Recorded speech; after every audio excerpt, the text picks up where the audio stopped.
ഭരണഘടനാ നിർമ്മാണ സഭയിലെ മലയാളികളായ 17 പേർ ആരെല്ലാം? തിരുവിതാംകൂറിൽ നിന്നും Pattom Thanu Pillai, R Sankar, P S Nataraja Pillai, Annie Mascarene, K A Muhammad, P T Chacko.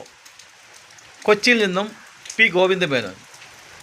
Madras പ്രവിശ്യയിൽ നിന്നും ഇന്നത്തെ മലബാർ, വയനാട്, പാലക്കാട്, കണ്ണൂർ, കാസർഗോഡ്, കോഴിക്കോട് അടങ്ങുന്ന പ്രദേശങ്ങൾക്ക് മലബാറായിരുന്നു. ഈ മലബാറെല്ലാം മദ്രാസ് പ്രവിശ്യയുടെ ഭാഗമായിരുന്നു. മദ്രാസ് പ്രവിശ്യയിൽ നിന്നും 10 പേരാണ്.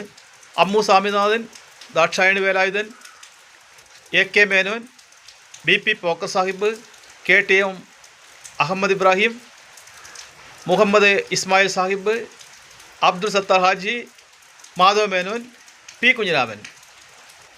ജോൺ മത്തായി യുണൈറ്റഡ് പ്രോവിൻസ് എന്നായിരുന്നു, ഇന്നത്തെ യു പി ആയ യുണൈറ്റഡ് പ്രോവിൻസ് എന്നായിരുന്നു ഉണ്ടായിരുന്നത്. ഇങ്ങനെ 17 പേരാണ് ഭരണഘടനാ നിർമ്മാണ സഭയിൽ അംഗമായിരുന്ന മലയാളികൾ.